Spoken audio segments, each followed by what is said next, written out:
Mastering intersectionality. Intersectionality is ignored until it tanks your organization's success. How can her understanding of intersectionality, which recognizes that an individual's overlapping identities, such as race, gender, sexuality, class, and disability, intersect to produce unique experiences of discrimination and privilege, inform her approach to achieving operational excellence by acknowledging and addressing the ways in which these intersections impact her organization's systems, processes, and outcomes? To begin with, understanding intersectionality is crucial in achieving operational excellence, as it recognizes that an individual's overlapping identities such as race, gender, sexuality, class, and disability intersect to produce unique experiences of discrimination and privilege. By acknowledging and addressing the ways in which these intersections impact an organization's systems, processes, and outcomes, leaders can create a more inclusive and equitable work environment. Firstly, a leader must understand that intersectionality is not just about adding different social categories together to understand individual experiences. Rather, it is about recognizing how these categories intersect to produce unique forms of discrimination and privilege. For instance, a black woman may experience discrimination differently than a white woman or a black man due to the intersection of her race and gender. Therefore, a leader should not only consider how each social category affects an individual, but also how they intersect to produce unique experiences. One way to apply this understanding is by conducting an intersectional analysis of the organization's systems, processes, and outcomes. This involves identifying how different social categories, such as race, gender, sexuality, class, and disability, impact an individual's experiences within the organization. For example, an analysis may reveal that Black women are underrepresented in leadership positions, or that employees with disabilities face barriers in accessing training and development opportunities. By understanding how these social categories intersect, a leader can identify the root causes of these disparities and develop targeted strategies to address them.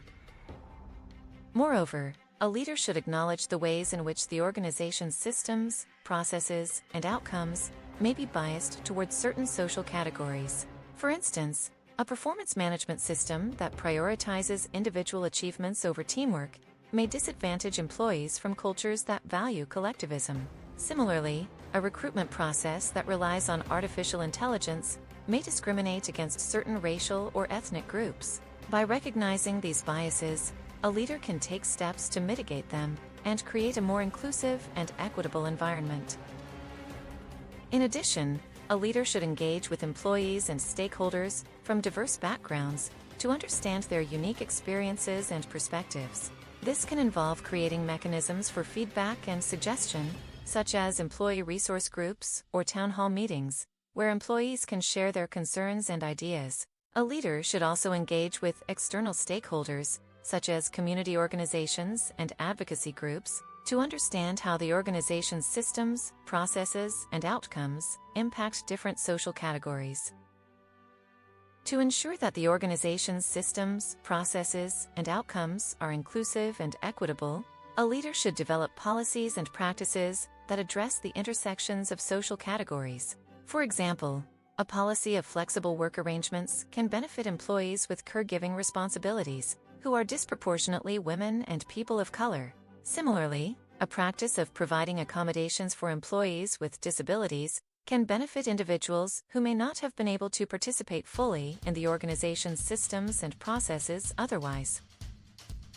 Furthermore, a leader should develop a culture of inclusion and respect, where employees feel valued and empowered to bring their authentic selves to work.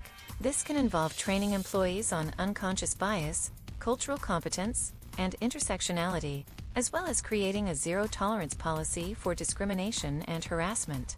A leader should also recognize and celebrate the diversity of employees and stakeholders by observing cultural holidays and events, and providing resources and support for underrepresented groups. Finally, a leader should hold themselves and others accountable for achieving operational excellence through an intersectional lens. This involves setting measurable goals and targets for diversity, equity, and inclusion, and tracking progress towards these goals. A leader should also recognize and reward employees who demonstrate a commitment to intersectional excellence and hold those who do not accountable for their actions. In conclusion, a leader's understanding of intersectionality is crucial in achieving operational excellence. By acknowledging and addressing the ways in which the intersections of social categories impact an organization's systems, processes, and outcomes, a leader can create a more inclusive and equitable work environment and ultimately drive business success. As I sit down to share my thoughts on intersectionality and operational excellence, I'm taken back to a conversation I had with a CEO of a mid-sized manufacturing company. She was frustrated with the lack of diversity in her leadership team and the resulting lack of innovation in their products. I asked her to walk me through her hiring process, and she explained that they relied heavily on referrals from current employees. I gently pointed out that this approach was likely to perpetuate the same demographics they currently had, rather than attracting diverse talent. As we dug deeper, I realized that their performance management system was also geared towards rewarding individuals who were already thriving, rather than identifying and developing those who were struggling.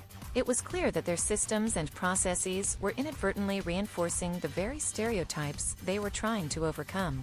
This got me thinking, what if we designed our operational systems with the understanding that each individual brings multiple identities to the table, and that these intersections shape their experiences and outcomes? Let's take the example of a software development team. A woman from a low-income background, who is also a single mother, might have to navigate childcare responsibilities alongside her coding tasks. A queer person of color might feel the need to hide their identity at work due to past experiences of discrimination. A person with a disability might require accommodations to fully participate in team meetings. These intersections of identities influence how they engage with the organization's systems and processes, and ultimately, their performance. To achieve operational excellence, it's crucial to acknowledge and address these intersections. Here are some actionable steps to get started. Firstly, gather data on the demographics of your workforce, including the intersections of race, gender, sexuality, class, and disability. This will help identify areas of underrepresentation and potential biases in your systems. Secondly, involve diverse stakeholders in the design of your operational systems. This could be done through cross-functional teams or employee resource groups. By doing so, you'll ensure that the needs of diverse individuals are accounted for from the outset. Thirdly, implement training programs that focus on intersectionality and unconscious bias. This will help employees recognize how their own biases might impact their interactions with colleagues and customers. Fourthly, review your performance management systems to identify areas where biases might creep in. Ensure that evaluations are based on objective metrics and that opportunities for growth are equitably distributed. Lastly, encourage open communication and feedback mechanisms that allow employees to share their concerns and suggestions. This will help create a culture of empathy and understanding. As I look back on my conversation with the CEO, I realize that achieving operational excellence is not just about streamlining processes, but about recognizing the unique experiences and perspectives that each individual brings to the table. By acknowledging and addressing the intersections of identities, we can create systems that are more inclusive, more innovative, and ultimately, more successful.